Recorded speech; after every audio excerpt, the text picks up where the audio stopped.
Baiklah, assalamualaikum warahmatullahi wabarakatuh. Perkenalkan di sini tentang materi sistem komputer bersama Pak Fuad. Nanti Bapak akan menjelaskan asal muasal sistem komputer atau sistem komputer itu apa sih? Nah, jadi nanti kalian akan mengerjakan suatu soal apa itu komputer. Jadi gambarannya nanti ketika kalian udah mulai belajar itu akan diperkenalkan ada hardware, software, dan brainware. Di sini dari perkenalan komputer itu sendiri, jadi nanti apa sih yang disebut dengan komputer? Komputer itu bisa disebut komputer atau alat hitung. Istilah komputer dari bahasa Latin ya, computere, yang berarti menghitung. Kalau sistem komputer itu apa? Sistem komputer itu adalah suatu jaringan elektronik yang terdiri dari perangkat lunak dan perangkat keras. Jadi melalui tugas-tugas tertentu nanti ada yang bisa dikerjakan manusia dan ada yang bisa dikerjakan oleh komputer. Karena di sini ada berikut adalah elemen-elemen dari sistem komputer. Jadi apa saja sih yang meliputi elemen-elemen sistem komputer itu? Di sini Bapak akan menjelaskan. Dalam sistem komputer itu yang tadi disebutkan ada yang disebut dengan hardware atau disebut dengan perangkat keras. Di hardware itu sendiri di dalam komputer ada beberapa bagian menjadi 4 bagian dalam hardware komputer. Di antaranya di sini ada input, ada proses, dan ada output. Nah, jadi di sini ada input dulu ya. Di input itu atau alat masukan, atau contohnya bisa keyboard, bisa mouse dalam komputer itu sendiri. Jadi dalam komputer itu kan ada keyboardnya. Nanti kalian akan membedakan apa saja sih yang alat input yang ada di dalam komputer itu dan apa saja sih alat output yang ada di dalam komputer itu. Jadi harus bisa membedakan ini termasuk alat input atau alat output. Jadi di dalam alat input sebagai contohnya itu ada keyboard dan mouse. Mouse itu sendiri sebagai alat masukan untuk memerintah suatu komputer. Terus di tengahnya itu ada proses sebagai penghubung antara dari manusia ke komputer. Jadi dari input masuk ke proses atau alat proses data. Di sini di proses itu masuknya kalau dibandingkan di alat itu ada CPU, Central Processing Unit ya. Di CPU itu yang kalau di lab itu ada yang kotak itu disebut dengan CPU. Dan habis di proses itu ada output atau pengeluaran. Jadi proses dari input sendiri, apa yang kalian inputkan nanti akan menjadi output. Di contoh alatnya itu bisa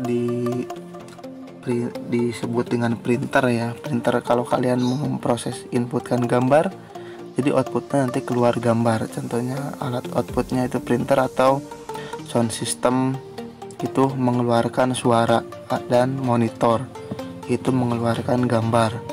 Jadi dalam hardware itu ada input, ada proses, ada output. Nah, itu ya. Jadi kalau digambarkan itu seperti ini.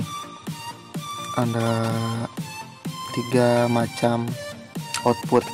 Nanti juga mungkin banyak lagi, ada scanner, ada device yang lainnya. Di dalam CPU itu sendiri nanti itu yang disebut dengan pemroses data ya. Jadi di tengah-tengah itu diproses lagi untuk menjadi storage dalamnya. Jadi storage itu atau dalam penyimpanan memori kalau di handphone, kalau di CPU itu ada yang namanya hard disk ya, penyimpanan data. Contoh alatnya itu ada berbagai macam storage penyimpanan data. Itu ada CD, DVD yang piringan bulat atau kaset ya, disebut kaset. Ada flash disk, dan ada hard disk. Jadi di dalam penyimpanan itu ada berbagai macam. Yang paling terbaru itu ada SSD yang sekarang banyak dipakai di umumnya. SSD itu yang kecepatan tinggi, itu jenis penyimpanan data yang terbaru. Terus di dalam CPU itu ada yang disebut dengan software atau dengan perangkat lunak. Jadi si perangkat lunak itu sebagai media untuk memproses data. Software merupakan rangkaian perintah dalam sistem komputer yang berupa program. Jadi program-program di dalam komputer itu ada yang disebut dengan software, misalkan Microsoft Word, Microsoft Excel, Adobe, Google Chrome, Windows Media Player, Firefox. Itu adalah suatu contoh software. Nah, berikutnya itu ada brainware. Jadi brainware itu adalah pengguna atau disebut dengan manusia. Kita ya sebagai pengguna komputer itu disebut dengan brainware. Jadi setiap orang yang merupakan perangkat manusia itu ya, brainware untuk mengendalikan sistem komputer. Jadi ada hardware, ada software, ada brainware atau penggunanya yang memberi keputusan kepada sistem komputer. Di sini kalian akan dicari manfaatnya itu sebenarnya untuk apa komputer itu.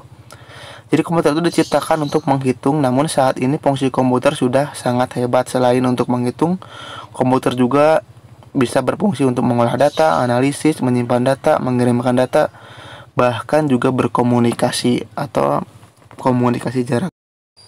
Pertanyaannya adalah kalian sebutkan itu apa yang disebut dengan hardware beserta contohnya minimal 5 dan software beserta contohnya minimal 5. Terus yang ketiga, jadi apa yang kalian ketahui tentang CPU atau Central Processing Unit? Sebutkan persamaan dan perbedaan antara laptop dan CPU. Jadi laptop dan CPU itu persamaannya dan perbedaannya itu gimana sih? Kemudahan cara memakainya atau cara bentuk dari dan fisiknya. Jadi kalian jelaskan, nanti dikirimkan ke grup WhatsApp atau Google Classroom.